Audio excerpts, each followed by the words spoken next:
Bab 81. Hari ini Renata sudah diperbolehkan pulang. Walau ia merasa keadaannya belum benar-benar membaik. Aku buatkan teh hangat ya, ujar Daniel. Setibanya mereka di rumah memapah Renata ke kamar. Renata hanya mengangguk pelan. Baru saja ia merebahkan tubuhnya di ranjang. Ponselnya berbunyi. Sasi. Melihat panggilan video dari Sasi, Renata pun mengangkatnya. Tampak Sasi, ibu dan Elkan yang masih menjaga baby Celo di rumah sakit. Hal itu tentu saja membuat Renata sedih. Karena untuk menjenguk keponakannya pun ia tidak bisa. Renata, apa kamu masih sakit? Tanya ibu, melihat wajah Renata yang masih tampak memucat.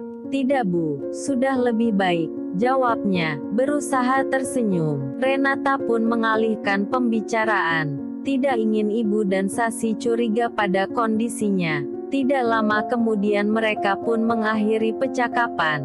Pagi itu Daniel sudah bekerja seperti biasanya. Aku tidak bisa seperti ini terus, gumam Renata beranjak dari ranjangnya. Langkah gontainya menuju pada cermin besar di dalam kamar. Renata termenung memandangi pantulan tubuhnya di cermin. Wajahnya yang sempat terlihat segar kembali tampak memucat tak bergairah. Tubuhnya pun tampak semakin kurus. Penampilannya kembali tidak menarik. Renata merasa tubuhnya semakin tidak baik-baik saja. Walaupun sudah berulang kali Daniel mengutarakan agar Renata tidak khawatir, dan meyakinkan jika ia akan sembuh. Aku harus memastikannya sendiri. Renata bermonolog sendiri. Sejak dirinya kembali divonis komplikasi pasca operasi, Renata nyaris tidak mau berbicara dengan dokter yang menanganinya. Ia takut ucapan sang dokter akan semakin membuatnya down. Siang itu Renata bersiap-siap lalu bergegas menuju rumah sakit. Ia ingin tahu apa benar yang dikatakan Daniel. Jika dirinya punya kesempatan untuk sembuh. Nona Renata, panggil seorang perawat. Mempersilahkan Renata masuk ke ruang pemeriksaan. Silakan duduk, ujar seorang dokter pria setelah memeriksa keadaannya, lalu membaca hasil lab yang diberikan seorang perawat. Renata meremas cemas dress yang dikenakannya, mendengarkan dengan baik apa yang dijelaskan sang dokter. Tubuhnya terasa semakin lemas, saat dengan lugasnya dokter tersebut berkata jujur, jika keadaan Renata semakin memburuk, dan kesempatan hidupnya tidak akan lama lagi. Secara logika itu hanya sebuah perkiraan, tidak akan melebihi takdir Tuhan. Tapi Renata sudah diambang keputusasanya. Ia lelah dengan sakit yang terus menderanya. Renata kembali ke rumahnya. Ia terduduk lesu di ranjang. Wanita rapuh itu hanya bisa kembali menangisi dirinya sendiri. Baru saja ia mengecap indahnya rumah tangga dengan pria yang dicintainya.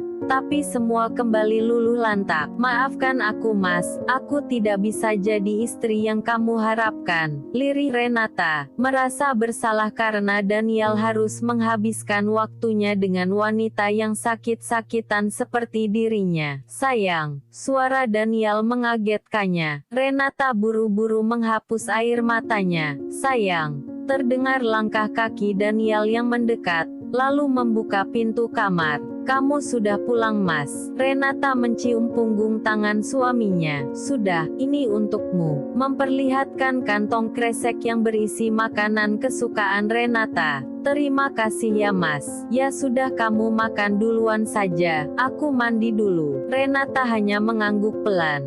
Selesai mandi Daniel menuju meja makan. Tampak makanan yang baru dibelikannya sudah tersaji di meja makan. Tapi makanan itu masih utuh, belum tersentuh Renata. Sayang, Daniel kembali ke kamar tampak Renata yang tengah bersandar di ranjang, menatap kosong ke depan. Sayang, kamu belum makan?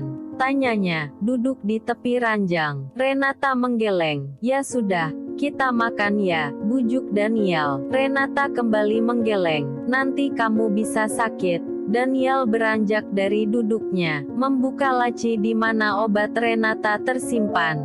Kamu tidak meminum obat, menunjukkan obat yang masih banyak itu. Aku bosan minum obat, Mas. Daniel kembali duduk di tepi ranjang. Sayang, tapi kamu harus tetap meminumnya dan aku bosan, Mas. Aku bosan harus selalu melawan penyakitku, seru Renata, menangis terisak. Daniel memeluk Renata, mengelus punggungnya, mengerti apa yang dirasakan istrinya itu. Sabar, aku yakin kamu akan sembuh. Renata menggeleng pelan. Ucapan Daniel tidak lagi bisa menguatkannya, karena dokter mengatakan yang sebaliknya. Renata melepas peluknya. Mas, apa kamu mencintaiku? Menatap dalam Daniel. Daniel justru tersenyum kecut. Pertanyaan macam apa itu? Jelas aku mencintaimu, sangat mencintamu, balas Daniel, menekan ucapannya, meyakinkan jika perasaannya tidak berubah. Kalau kamu mencintaiku, menikahlah dengan wanita lain. Aku ingin melihatmu bahagia, Mas. Wajah Daniel yang tadinya lembut mendadak menjadi muram. Permintaan macam apa lagi itu? Apa kamu sudah gila? Menatap Renata tidak mengerti. Tapi Mas, cukup Renata, jangan menyulut emosiku, sentak Daniel, bergegas keluar dari kamarnya. Keadaan baby Celo sudah berangsur membaik dan besok dokter sudah memperbolehkannya pulang. Ibu pulang saja, biar aku dan Elkan yang menjaga Celo, ujar Sasi. Tidak ingin sang ibu kelelahan karena menemaninya. Tidak, biar ibu di sini saja, tolak Ibu Rini. Ibu tunggu di rumah saja, biar Celo aku yang menjaga, bujuk juga Elkan. Ibu Rini akhirnya pun menurut. Elkan mengantar Ibu Rini pulang. Setelah mengantar Ibu Rini pulang, Elkan kembali ke rumah sakit. Tampak Sasi yang sudah terlelap, duduk di kursi menyandarkan kepalanya di sisi ranjang. Elkan mendekat, menggendong Sasi dan merebahkan tubuhnya di sofa panjang. Sasi mengerjapkan kedua matanya, tubuhnya mengeliat, lalu menatap bingung melihat dirinya yang sudah terbaring di sofa. Waktu sudah menunjukkan pukul 7. Kenapa tidurku pulas sekali? Sasi tertegun melihat Elkan yang sudah bangun. Tampak tengah menggendong Celo dan memberinya susu. Sasi tersenyum tipis. Keterpurukannya di masa lalu kini telah berganti dengan secerca bahagia. Elkan gitu menyayanginya juga baby Celo. 2 hari kemudian, baby Celo sudah diperbolehkan pulang. Keadaannya pun sudah berangsur membaik.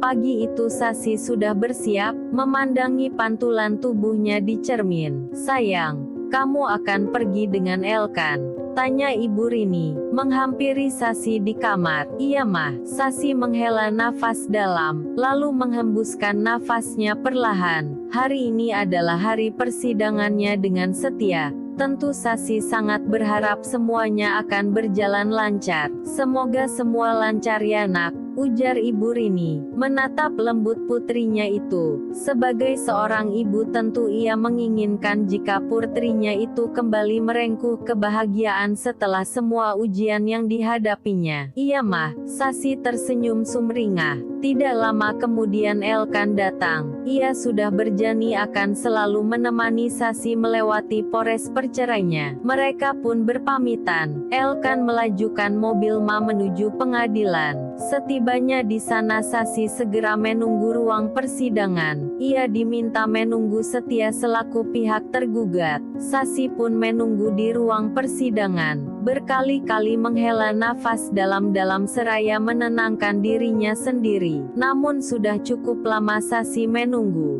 tapi Setia tidak kunjung datang. Sasi yang gelisah pun mencoba menghubungi Setia, namun nomor ponsel pria itu justru tidak aktif. Tenanglah, Elkan meraih tangan Sasi yang duduk di sebelahnya, mengerti dengan kegelisahan yang mendera calon istrinya.